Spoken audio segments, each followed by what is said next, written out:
Good morning, everyone, and welcome to the SFIC Weekly Online Briefing for Faith Leaders.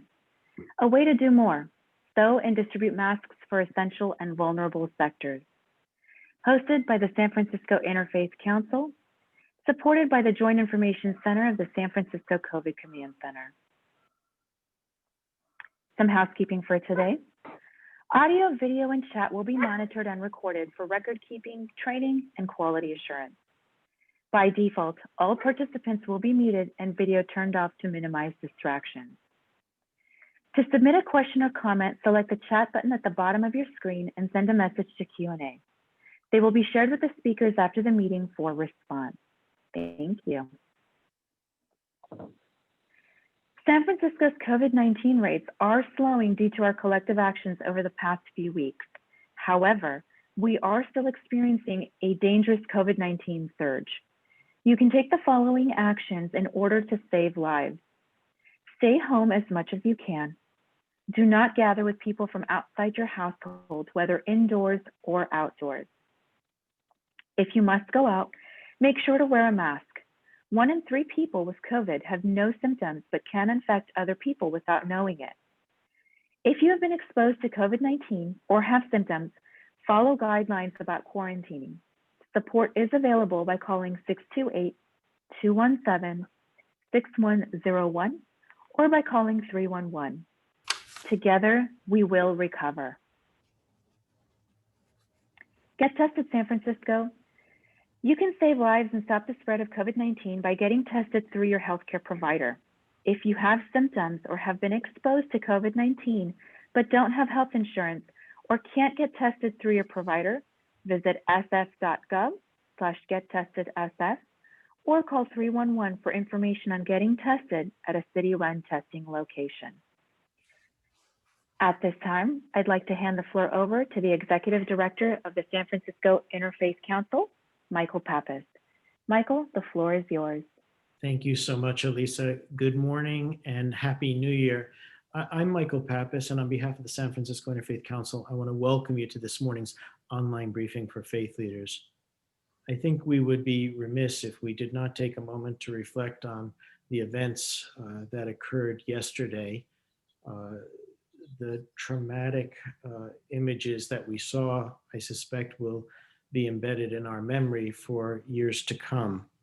Those of us in the faith community, and especially the San Francisco Interfaith Council for the past several years, in light of terrorist attacks on houses of worship, know the feeling of violation, desecration, violence, and mortal death. We share in our nation's trauma and grief, and we pray that on this new day that we will be a nation peaceful and united. And with that, I would hand the floor over to the chairman of the board of the San Francisco Interfaith Council, Kaushik Roy. Thank you, Michael. Good morning, everyone. As Michael said, my name is Kaushik, and it's my honor to be the chair of the board of directors for the San Francisco Interfaith Council. I do want to wish everyone a happy new year.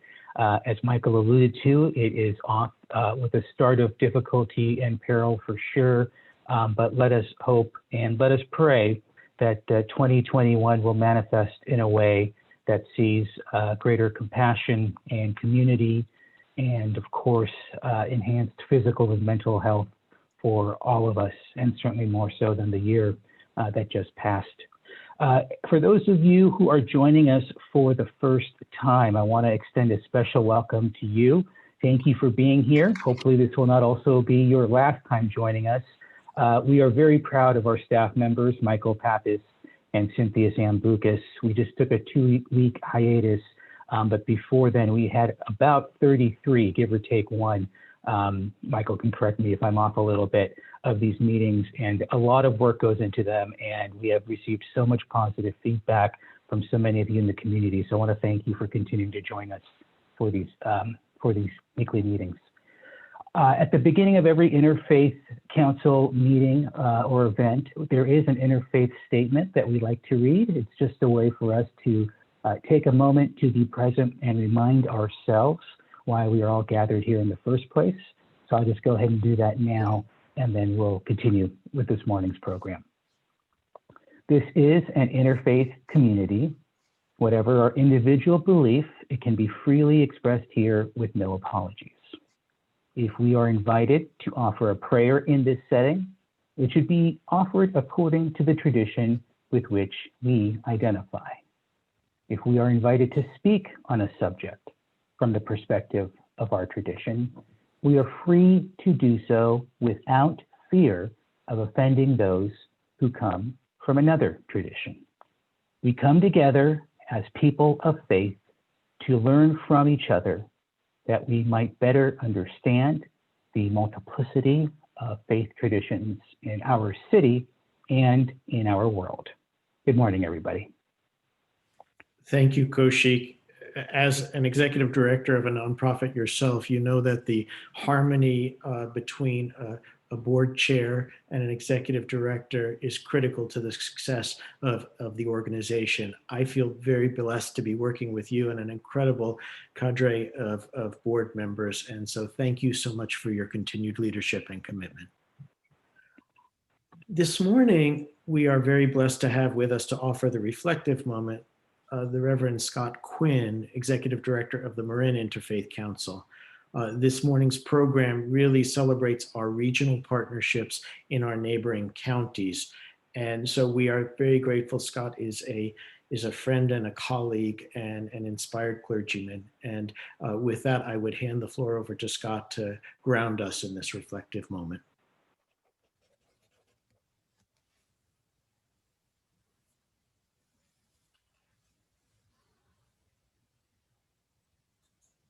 Thank you, Michael. It's a joy to be with all of you today and to be able to be together, not only in light of what's been going on with the past year, with all the challenges, but specifically after yesterday. And I was talking to a friend of mine, Sister Hannah O'Donohue, who's a Roman Catholic sister of the Incarnate Word, who lives in Austin, Texas. And she shared with me what came to her in her meditation, her prayer about everything that's happening. And she said, in this past year, with the pandemic, with the systemic racism that has always been with us, but particularly the awakening that's happened around George Floyd and that image of what happened as he was killed, that we're all trying to catch our breath. We're all trying to catch our breath, whether literally or metaphorically. And certainly yesterday only reinforced that. And what came to her in her prayer and meditation time was that while we continue to do all of our work, it also feels that the challenge before us is so huge. And the invitation that came to her was that we can breathe as a prayer with and for those who are struggling to breathe, whether physically struggling to breathe or whether metaphorically struggling to breathe. So I invite us to take a moment to reconnect with our breath. And the invitation is to, on the inhale, to receive the divine nourishment. In many of our traditions, breath and spirit are interwoven etymologically. So to allow yourself on the inhale to receive the nourishment of spirit that we all need to do this work that we're doing to alleviate suffering, to bring peace and harmony in our world. And on the exhale, to exhale a blessing to those who are struggling to breathe in whatever way that may be for them, to exhale a blessing to our leaders in Washington, D.C., who are struggling to set right our democracy, for all of us in the Bay Area who are working to alleviate the pain and distress, economic, health, systemic issues. So take a few moments to breathe, receiving the blessing of the divine, of your understanding in your inhale, and to exhale a breath of solidarity with and for all those who are struggling to breathe. We'll have a few moments of silence to do that.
This practice of prayer breathing is not in lieu of the action that we take.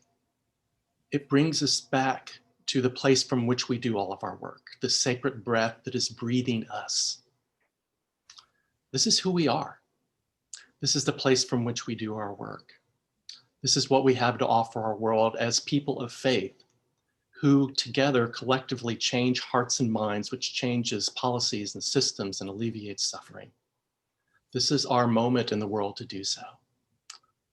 And I'd like to close by sharing with you a poem that came to me yesterday when I was thinking about our theme for today, as we're going to learn about the sewing of masks to support vulnerable young people in our communities during the pandemic. And it's a poem from William Stafford called The Way It Is. And it has a theme of the thread. So through all of our faith communities, there's a sense of an underlying truth that is not only the place that motivates all of our work, but it's our deepest identity. And just like the breath, it sustains us in all the work that we do. So here's the poem. There's a thread you follow. It goes among things that change, but it doesn't change. People wonder about what you're pursuing. You have to explain about the thread, but it's hard for others to see. While you hold it, you can't get lost. Tragedies happen, people get hurt or die, and you suffer and get old. Nothing you do can stop time's unfolding. You don't ever let go of the thread. My dear friends, today we are people of the thread who live justice, care for the vulnerable, and speak truth. And that thread runs not only through our individual lives and our own faith traditions, but it sews us into one human family woven together in divine love. It's the thread that holds us as we hold others. There is a thread that we follow. And while we hold it, we cannot get lost. My friends, don't ever let go of the thread. Blessings and love to all of you. Amen. Thank you so much, Scott, for grounding us. A mantra we hear daily is the necessity to stay home, wear a mask, socially distance, and wash our hands to stem the tide of the coronavirus pandemic. Isolation accentuates feelings of anxiety and helplessness. A natural instinct is to want to do more.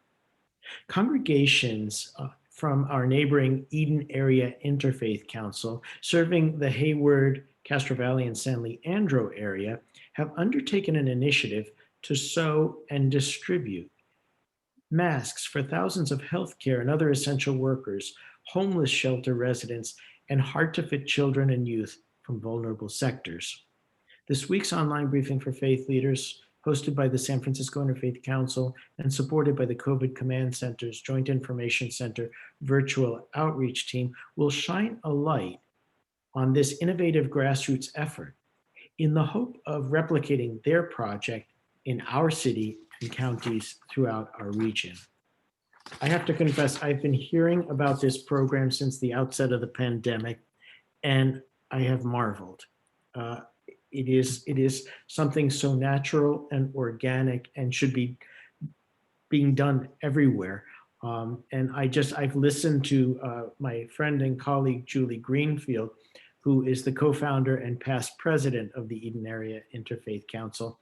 And I asked, in celebration of our regional partnerships, if she and her team from the Eden Area Interfaith Council would come and just tell your story and share with us how it is you got to the point that you are now, the challenges, the triumphs, And so, Julie, we welcome you.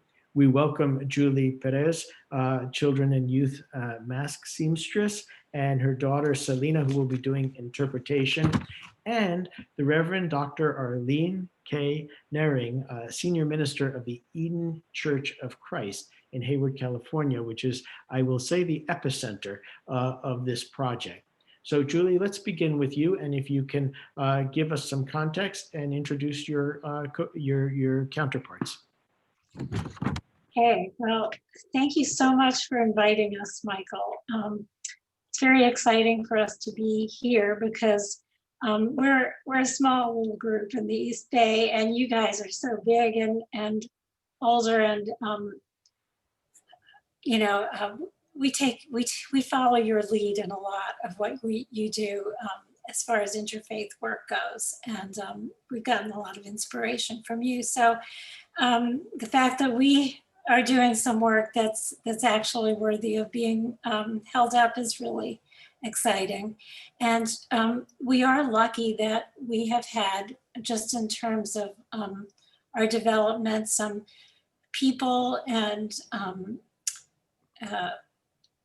churches that took on this work and got excited about it. And this is kind of a story in two parts. There were two parts to our project.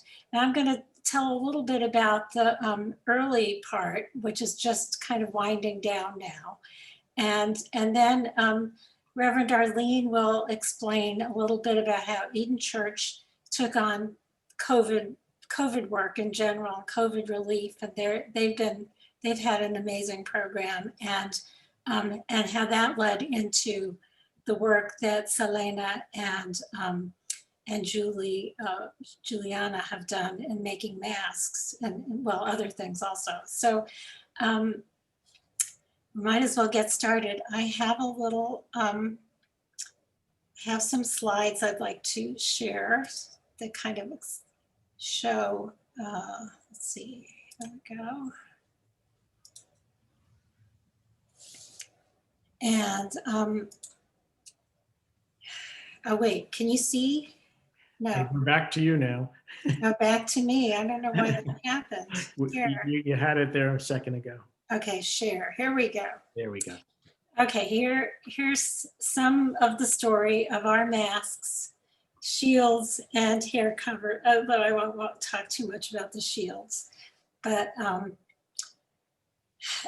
these are some of our beautiful masks. And this is a little prayer that you can or cannot say when you put on a mask. It's just to remind us that the work that we're doing is to protect life. This is a obviously Jewish prayer.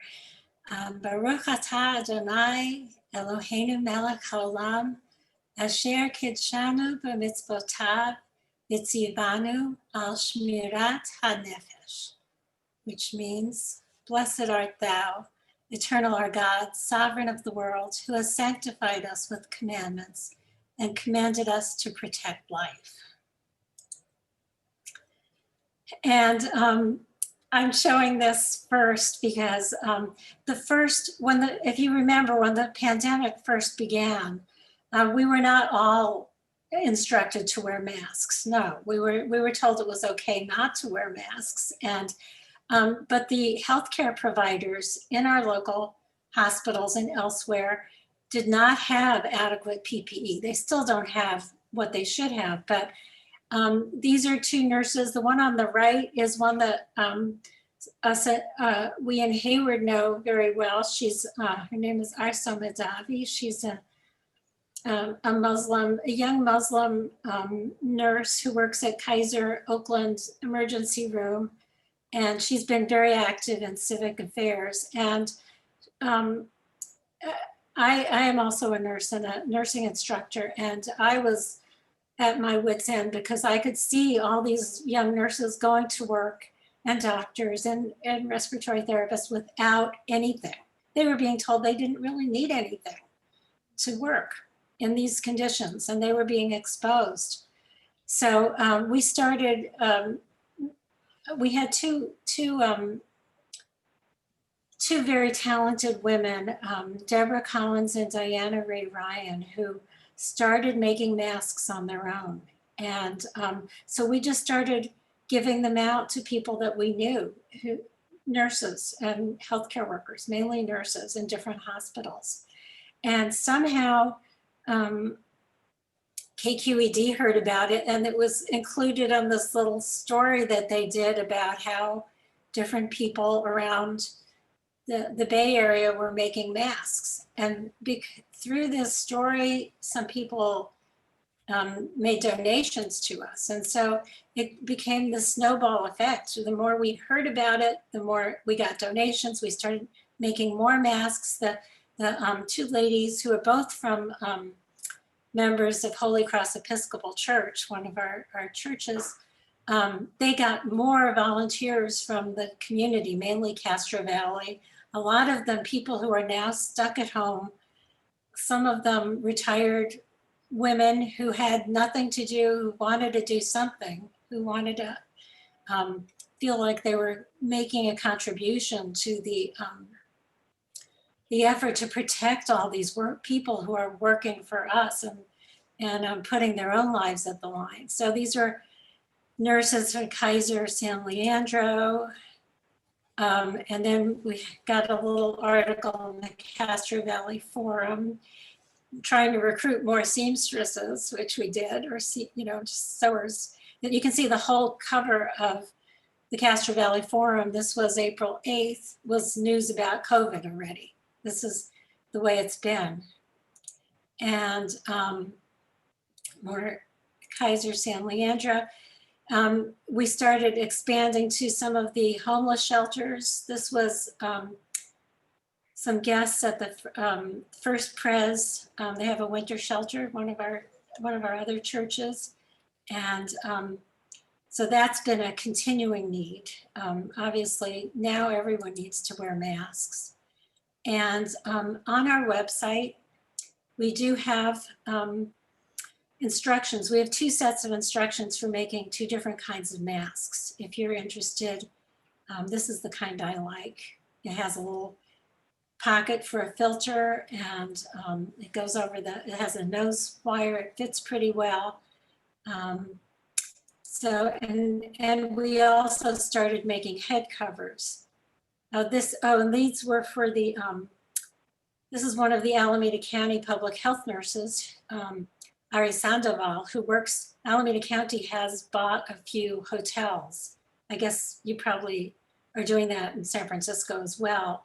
And initially, one of the hotels was for COVID positive homeless people. And the other one was for high risk homeless people who they were afraid would get sick and, would be at risk. So we were supplying them for quite a while now. They are able to think they're getting enough PPE. And then, at a certain point, I applied for a grant from East Bay Community Energy. And so we got $5,000 to buy materials to make masks and, or to do it. Basically, they left it up to us, but that was our main focus. And some of the money was put to this project that the two women started in Castro Valley. And then Eden Church, Reverend Arlene's church, has been doing so much incredible COVID work that we decided to use some of the money to fund what they were doing and encourage them to make masks. And I'm going to let Reverend Arlene explain how that developed. And I just want to show one picture. She didn't know I was going to show that. This is from her church, some of the women in the kitchen. But that's one of the things that they've done is providing meals for unaccompanied minors and others. So I'll turn it over to you at this point, Arlene, if you want to start talking about your part of the project. Okay. Let me unshare, stop share. Okay. Good morning, everyone. I'm Pastor Arlene Nearing, the senior minister at Eden United Church of Christ. Just let me correct that. We're a progressive Protestant church in the unincorporated part of Alameda County, also unincorporated part of Hayward. Our church is 156 years old. We've been involved in community projects of all kinds, I guess, for our entire history. The work that we do now in the community has grown out of our community organizing efforts, which started, probably 25 years ago. And the work we're doing specifically around COVID, I would say, springs forth from a recommitment to try to be a blessing to our immediate neighborhood. Eden United Church of Christ is historically a Euro-American congregation, but we're situated in a predominantly first-generation Spanish-speaking neighborhood. And around a decade ago, the congregation made a commitment to really dive in and to work in partnership with our immediate neighborhood. So we did a number of things together with our immediate neighborhood and with our interfaith partners, especially Congregation Shir Ami and Star King Unitarian Universalist Association in Hayward. We started a food pantry. We developed programs to try to reduce the amount of youth violence in our neighborhood. We redoubled our efforts to work on immigration reform. And to improve our local public schools, also advocating for affordable access to healthcare and health prevention programs in the community. So when COVID unfurled in our community and our world, we had a foundation for doing this work, and we're really challenged to redouble and scale up what we were doing. So our food pantry, which had been a just-in-time food pantry where people walked into the building, had to become a drive-through. We didn't have a lot of experience providing meals. We just would do that randomly. We pretty quickly developed that into a daily delivery DoorDash system for unaccompanied immigrant youth because they were out of work. Restaurants were closed and they were starving. They didn't qualify for public benefits. We've been doing advocacy work all along, but we focused in with our partners through MEV and the Eden Area Interfaith Council to rally for COVID relief. And that came in the form of stipends and also fundraising to share cash, with people who needed to pay their rent. We had nearly 100% unemployment at the early part of the pandemic. So to date, we've given away about $90,000 in rent relief through assistance and fundraising from our foundation partners. We also worked on essential needs through PPE. The program you're going to hear a little bit more about today is one of 3 mask making projects that our church has been a part of. We've also done door dashing of essential needs. So when things progressively got worse, the county and other entities approached us and asked us if we would be willing to take on county contracts to work in our neighborhood. Cherryland, which is where the church is situated, Cherryland and Ashland have the highest incidence of COVID positivity and the highest unemployment rates in Alameda County. We're usually second or third in those kind of categories, but it's sad and scary that we're first in that regard. And then we also have had a long-standing partnership with Hayward Unified School District, particularly Cherryland Elementary School, and that became the locus for this particular mass project that we're working on today. And then just a couple other things. We hosted 2 testing sites, one in partnership with the county, one with a private partner, La Familia, and I also recently was asked to serve on the vaccine advisory group with the county. So we're trying to, advocate and support and educate on how best to get vaccinations to our neighbors and membership. So that's the broad overview.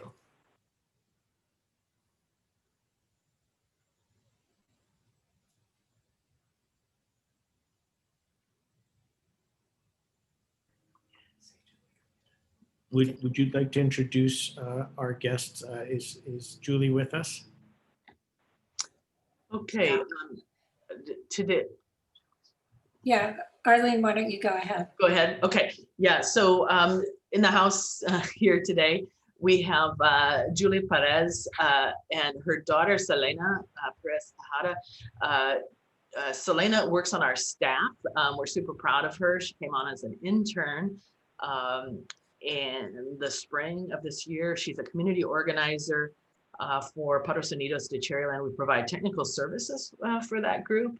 And she is, she's also been one of our testing site navigators.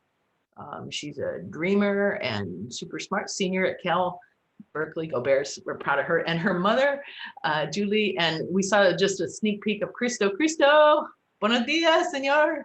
Okay. And I feel fortunate to have been a friend of the family for, I think almost a decade. And so here comes the most interesting part of our presentation, Selena and Julie. Good morning, everyone. Thank you for having us today. I'm going to be translating for my mom. She only speaks Spanish, but she's here. I think I'm going to spotlight myself and my mom. Buenos días a todos. Aquí está mi mamá. ¿Quiere decir hola, mami? Hola, buenos días. So what we're going to do is going to be kind of like a Q&A between me and my mom, and I will be translating her answers. Entonces vamos a empezar con la entrevista que le dije ayer. La primera pregunta es, ¿cuándo aprendió usted a coser? When did you learn how to sew?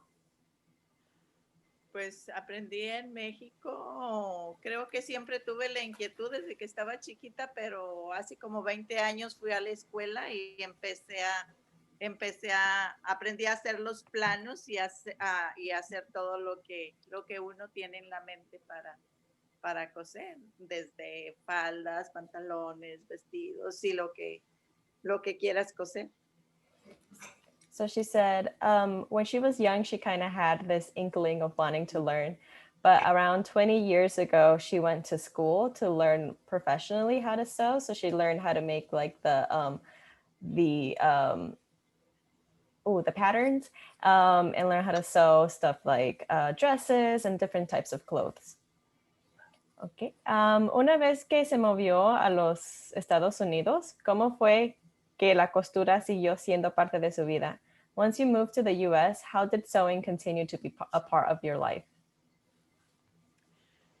Pues pienso que cuando nos movimos aquí al principio, pues no tenía máquina, pero siempre cosía a mano para que no se me olvidara y seguía haciendo trazos y seguía leyendo libros y tratando de superar lo que traía para cuando tuviera la oportunidad, seguir cosiendo.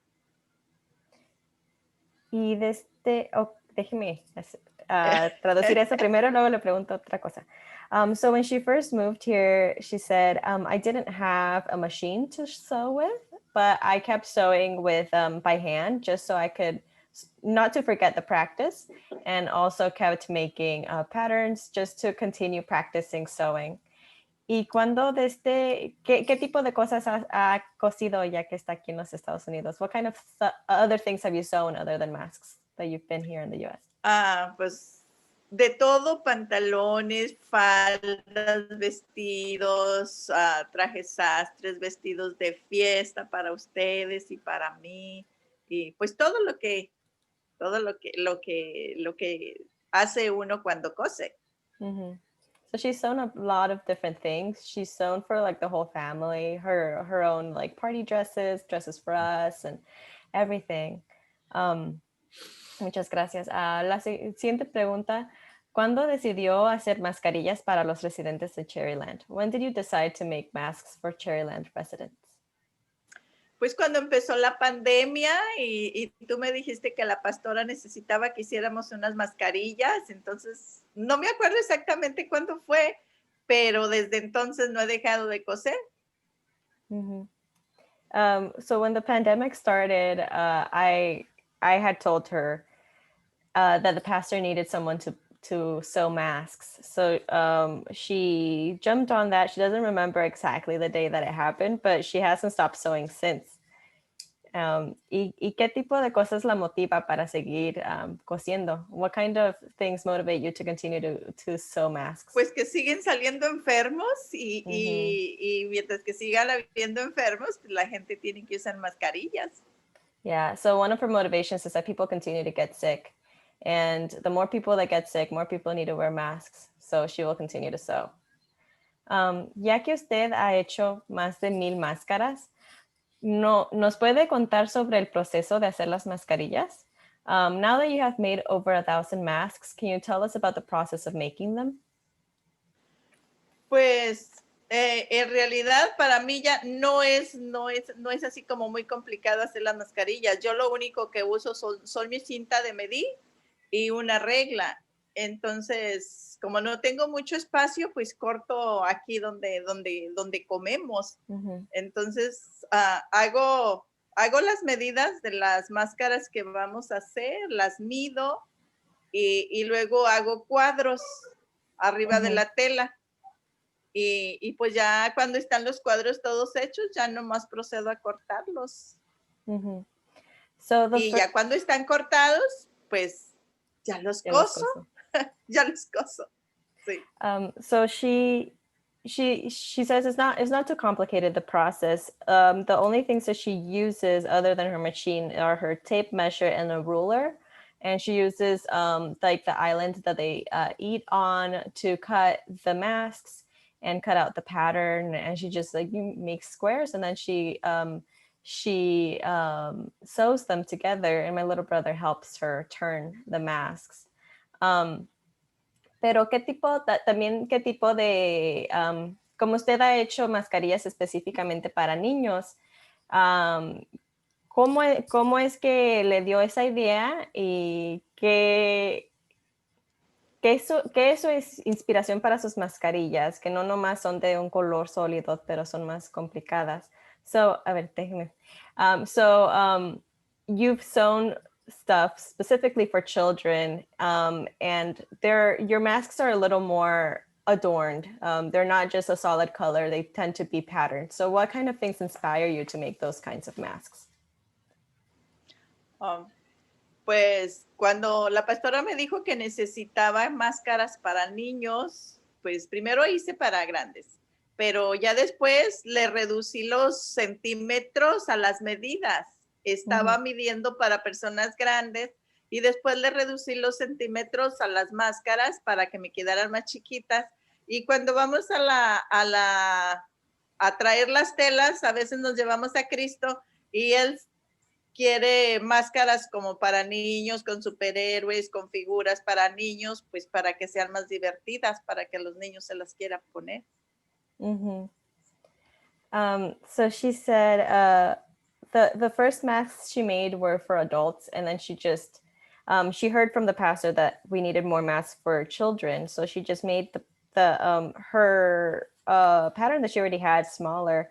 And actually, when they go shopping for fabric, my little brother goes with her, so he tells her which kind of superheroes and what kind of fabric to get that kids will actually want to wear and will be fun for them to wear. And una cosa que me dijo ayer que no dijo hoy es que es más que una máscara. ¿Qué es? Pues es más que una máscara, es como, trato de hacerlo para que sea como un adorno para la cara, para que la gente no la vea así como muy fea y dice, ay, me la tengo que poner, entonces que sea bonita para que su cara se vea bien. Yeah. So es que como yo soy estilista, quiero que la gente se vea bien. Yeah. So she says that more than a mask is an adornment for the face. And she doesn't want her masks to just be something that people are like, oh, I have to wear this.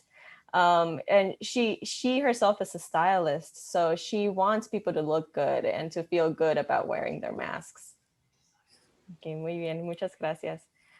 Y de toda esta experiencia que ha tenido haciendo máscaras, ¿qué tipo de cosas ha aprendido? What have you learned from this experience of making masks?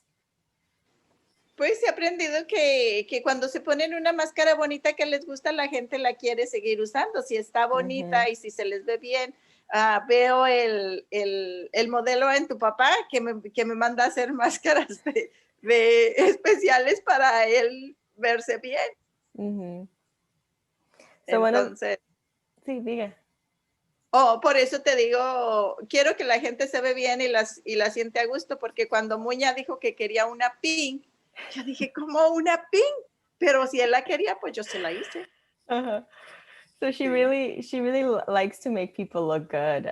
So one of the things that she said is people will be more willing to wear a pretty mask, and they'll be more excited about it. So one of the examples that she gave is that my dad will special order the patterns that he wants, and she goes and looks for fabric for him specifically that he really wants to wear. And my partner Munya once asked for a pink mask, and she was kind of like, pink, what do you mean pink? But she made it for him. She found the pink fabric for him, and so she really loves making people look good. Okay, muchas gracias, mami. ¿Tiene algo más que quiere decirnos? Te digo que tuve como a Miguel, el amigo de tu papá, él quería una de chicas. Y pues sí. se la hice de chicas porque la quería así. Yeah, my dad has a friend who wanted one with like pretty women on it. So so she found a pattern that had pretty women on it and made him a mask. Muchas gracias, ma. Thank you. Gracias a ustedes. Gracias. Thank you. Thank you all.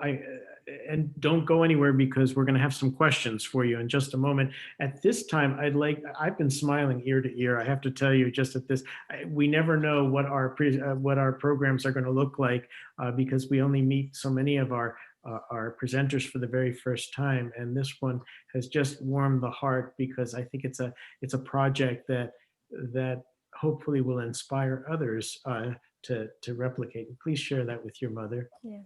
Él dice que está muy emocionado oyendo esto, que está sonriendo de oreja a oreja y que nunca tiene mucho la experiencia de poder conocer a la gente que está haciendo los proyectos y los conoce por la primera vez, pero esta vez él siente como que su corazón está más calientito oyendo de lo que usted hace y el proyecto que hemos estado haciendo. Ok, gracias. ¿Ya Gracias. terminamos? Nos van a preguntar cosas. Ok, me parece bien. Okay. At this time, we would like to welcome a man who wears many hats, John McKnight, who is not only a member of our board, but the treasurer of our board. But for the purpose of today, and we really owe a great debt of gratitude to John because he really has been the force behind these weekly briefings. He's provided the Interfaith Council with the tech team in order to provide these briefings. In this capacity, he is the Community Partners Group Coordinator for the COVID Command Center, Joint Information Center, John McKnight. John, I know that you have been actively involved with mask distribution in San Francisco. Can you tell us a little bit about your project? And I know you have some questions for our presenters. Certainly, and thank you, Michael, for bringing me on today. Alyssa, are you able to put up the slides we generated? Sure. Just Wonderful, tell me thank when you. to advance. Sure. We've known, of course, for a long time that this is an air-transmitted disease. And we know, and I want to say my gratitude to all of you who took action early on to protect our healthcare workers in a time when they didn't have proper protective equipment. I almost forgot about those days. It's been a long year, but it was really tragic to see how many people got sick, and it breaks my heart to know how many nurses and people from our healthcare world have lost their lives in the service of others. So thank you for your work in this. We've been monitoring how people are wearing masks in the city since we made them mandatory. And we, of course, recognize that somewhere between 76 to 90% of the people, go ahead and flip the slide, please, are actually wearing their mask. And we're doing quite well.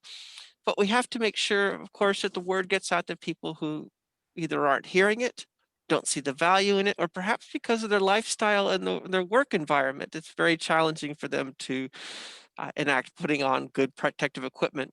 So we've tried to create some campaigns that are very targeted. They're aimed at communities that are having the greatest difficulties. And if you're to look at the map that's in front of you on the screen, you can see in some of those darker areas, if you're colorblind, I'll tell you it's blue, but in the darker areas, these are parts of the city where we know we have the highest COVID numbers. And then I would say that we are looking to make sure that we get the mass campaigns that we're developing are aimed specifically at communities that we know are having the hardest time getting through it. And I want to compliment the team on recognizing that a mask that's beautiful carries greater value. So let me talk really briefly about the youth campaign and our family campaign. Go ahead and move to the next slide, please. We were graced with a young artist, a young woman who lives in the Tenderloin, who never thought of herself as an artist, but she has a natural eye. And we wanted, of course, to have youth create designs for the masks we wanted to push out. Because we know that youth are actually one of the highest numbers of people carrying COVID, and though they may not be getting sick from it, we know they're transmitting it.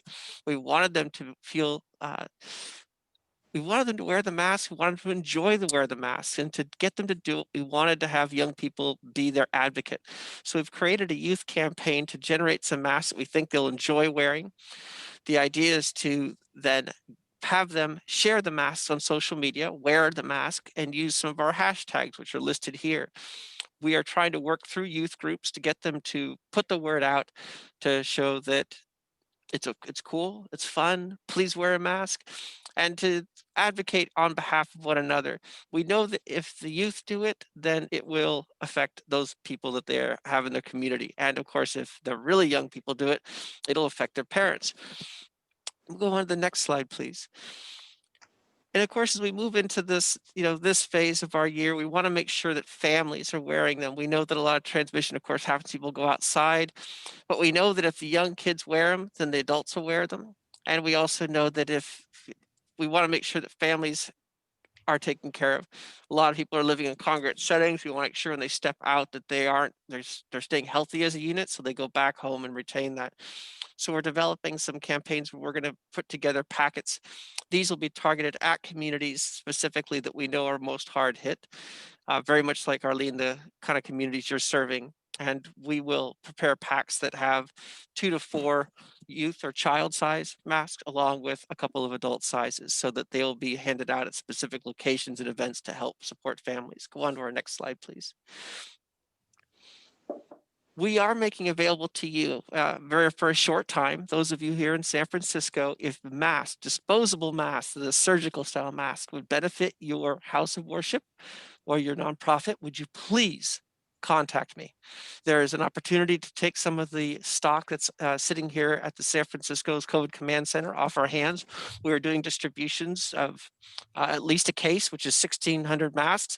And if you have a very large order, we can manage that too. If you have a need for masks, our email is here, and I will have it sent out through Michael after this event, but we can make large amounts of masks available for you, and we'll tell you more if you contact us. Last slide, please. And one way to consider to help us, if you do have any young people, youth groups that you're working with who would be an advocate for youth mask campaigns, we would work to get you some masks that are aimed at them along with the hashtags. We would love to have youth share pictures of them on their social media wearing the masks. It helps to advocate the importance of this action. I appreciate, Scott, the idea that this is I'm sorry, Julia, you brought this up, that there's this commandment of taking care of ourselves, taking care of our communities, and this is what we're asking people to do, to remember that this is a calling, and it is part of our social responsibility at this time. And with that, that's all I have to say right now. We are, of course, always watching how the city changes and our health changes, and with that, I kind of want to switch into my questions. Michael, is that appropriate? Absolutely. We know that keeping in the early days of your activities, you could see the obvious need, the healthcare workers without the mask, communities struggling to get PPEs. And we all know that's happening. As we move into this next phase, if you will, the idea is how to keep fresh this message. People are tired of the message mask it, keep social distance. We're having a struggle keeping people involved with it. Is there anything involved in your campaign that will help keep that message alive? Or what are you doing to reinvigorate the message in the communities, especially the ones most hard hit by COVID? Presenters. So, Arlene. yeah, so I would say, sadly, the surge in cases in the Ashland Cherryland community has been its own, I guess, inspiration for mask wearing. Sadly, when it's in your house, in your family, your close friends, your job site, people get religion about the masks. Not only do we find that, we're seeing everybody wearing them. I mean, it's rare now. It's very rare in my experience as we drive around, deliver food and things like that, or see people come through our drive-thrus. It's very unusual to see people without them. And so sadly, the severity has really been that inspiration. Julie, might comment on, I mean, I think healthcare workers are very influenced by science, or they wouldn't be in their profession. But sadly, the severity with which it's hit our neighborhood has been its own teacher and inspiration. Julie, did you want to say something?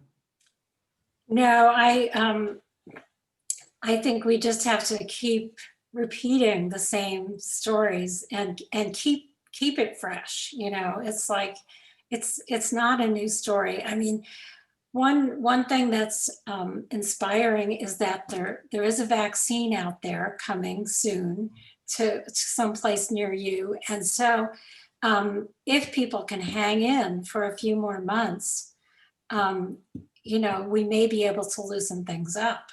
And so that's part of what I tell people, just hang in. We have to get through this winter. Mm-hmm. And, some people I'm so glad every time I see one of my healthcare worker or other essential worker friends get immunized, it just makes me feel, a little bit, relieved, a little, more confident that we're going to make it through this. Mm-hmm. And so we just have to keep, and sometimes it's awkward, and it's really been hard around the holidays. I'm sure everyone's had dilemmas to deal with in their families, and mm-hmm. But we have to try to stay, keep saying it. They keep bringing out examples. Mm-hmm. Selena, did you want to add anything? Did you and Mom want to add anything to this? Because I know that you've been sort of on the ground floor of this. Yeah, let me translate the question. Un señor preguntó cómo podemos tener el mensaje como más fresco de que la gente debería de seguir poniéndose mascarillas. No sé si usted, Ama, quiere decir algo sobre eso. Pues pienso que la promoción pues ya se hizo. Todo el mundo habla de las mascarillas, pero gente se la pone porque sale, pero yo como camino en la madrugada cuando voy para con el Eric, me encuentro mucha gente que viene caminando y nadie trae mascarilla. Entonces, no sé cómo les diríamos, ponte la mascarilla o quítate la mascarilla, porque entonces pues lo único que se puede hacer, pues seguirla usando para que la gente mire que se debe de usar. So one of the things that she said is her best idea is to just keep wearing it, because she does see some people when she goes to take care of her grandkids in the morning that don't wear masks. I mean, in her opinion, we've already told people know to wear it. What she thinks the best that she can do at least is continue to wear her mask so people can see that that's what you should be doing. John, did you have other questions? I think we have time for one quick one, right? Right. Let's do this. First of all, Selena could tell Julie that she's motivated me to get back to my sewing. I'm grateful for her work. One of the most hard hit communities we know is our Latin community, and it's because they have been working where most people stopped. I'm working through our local promotores to get word out into this community. These are community advocates that are recognized and known in the community. What do you see? How do we best reach communities such as our Latin community, our Spanish-speaking community at this time to help continue to motivate them? I'm sorry to hear that the pandemic is driving them around here. I think too few people see enough sick people to really get on board, and we're always looking for advice on how to better reach the community. I'd love your input. Can I answer part of that? Absolutely. Yeah, so since I work at Padres Unidos, that's one of probably the only Latino-led community organization in Cherryland. And that's been something that has been driving our work the past year. And it really, I think one of the things that's the most important is just naming the fact that Latinos, we are one of the groups that are the most affected, and we're one of the groups that are the most ignored. And just naming that and being honest and brutally honest about it. And kind of, I don't want to say shame, but kind of like, tell the people in power, like, this is what's happening to us. And one of the things that we're doing now, we have been holding monthly meetings where we get together, and it's kind of one of the things that I don't know how much we've been focused on for Latinos is mental health. So Padres Unidos has led the way in Cherryland to have a monthly meeting just centered around mental health for Latinos, led by Latinos in Spanish. And I think that that's it, having people in your staff that are Latino, who speak Spanish, especially when you need to translate something. We see so often that things are translated with Google Translate, and it's not enough. And it's not enough. And you can't go into the community and expect someone to trust you if you don't know their language, if you don't know where they're coming from. Right now, one of the things that I'm the most proud of that Padres Unidos is doing is where we have a survey for unincorporated Alameda County to just survey people on what their fears is on the vaccine. And, not judging people that don't want to get the vaccine, but instead asking them, why don't you want to? What can we do to alleviate that fear? So, yeah, my biggest thing is just have people in staff, have people that work with you that are Latinos and that know where the people are coming from. Arlene, you're pastoring to a flock which is primarily Latino. Can you give us your perspective on this question? Sure. Well, it's interesting. I think of myself as, truly, I use the word pastor, although my official title is senior minister, because I see us as in ministry to people who live in an area, and so, yeah, the majority of the people that live in the parish are Spanish speaking. The majority of people whose membership is official and on our books are primarily English speakers and so forth. And so, anyway, our ministry in the community, we call it our Compañeras ministry, and it's based on the gospel story in Luke of the road to Emmaus, where the disciples, apostles discover the risen Christ in the stranger on the road, and they walk together to Emmaus, and they share food. And so, this is really super important. Selena, says, hire people who are bilingual, and of course we have. But I guess for me, it's like partnership, truly, not I'm the coach and you carry the water, right?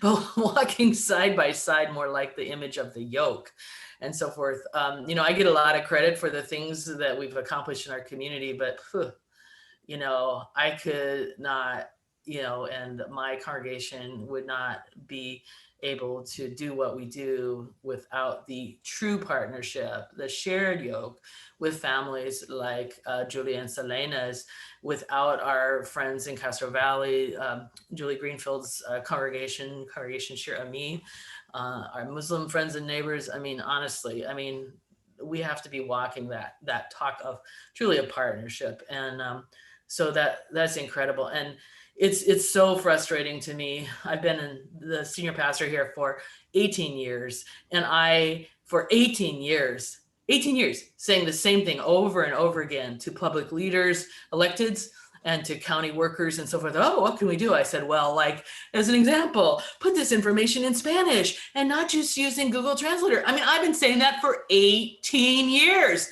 I mean, what part of that didn't you understand? You were a college graduate, right? You know, the people that I'm talking about this, I'm so sick and tired of this, honestly.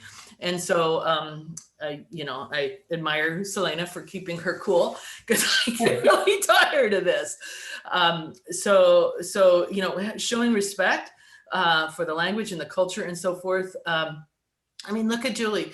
But as if she's a beautiful person inside and out, and you know, the masks that she's making, the children want to wear them, and she makes them so that they're comfortable, they're attractive. You know, the little girls are all like, oh, that one's pretty, I want to wear that one.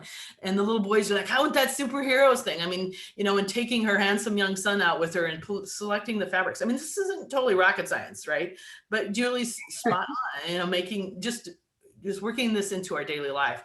And also, I think, you know, respecting, we have to understand that, you know, what's showing up around COVID, right, is, you know, it shines a light on all the disparities, okay? So, you know, some people might say, oh, why don't they wear masks? Well, you know, as it turns out, they are wearing masks. But I mean, I was talking to, you know, a middle-class, I was saying, you know, well, yeah, we have a family that has, you know, the entire family has COVID. Well, how could that be possible? Well, they live in a home where they can't be 6 feet apart. They have 6 or 7 members, and their home is small, and they can't be 6 feet apart. Okay, why is that? Mixed status family. You know, economic challenges. What part of we need immigration reform did you not understand? So thanks for listening to my rant. Absolutely. The prophetic voice. We're at the end of our hour, but I wanted to say a very special thank you to all of you. Muchas gracias. Thank you, thank you, thank you. And as we're saying thank yous, I'd also like to extend thanks to our administrative program associate at the San Francisco Interfaith Council, Cynthia Zambucas, and to our A team at the COVID Command Center's Joint Information Center Virtual Outreach Team, John, Trey Russell, Alan, Alyssa Carawala, who produced this program today, and leads Sharon Walton, Hafisa Salabai, and Margaret Matson. We invite you to join us next week. We have a very special program next week. Some of you know of a program at the Institute on Aging called the Friendship Line. One of the big issues that we are facing now are mental health issues, and the Friendship Line is a program where people can call in and get some counseling on the phone. It is so popular that the state of California, in the midst of COVID, contracted to make it a statewide program. So we are very blessed to have with us next week the founder of that program and the director. So we look forward to having you all with us. This brings us to a close for this program. Friends, it is a new day with all of its hopes and promises and possibilities. We ask God's blessings upon all of you, and we thank you for being with us. That concludes our program today. Thank you.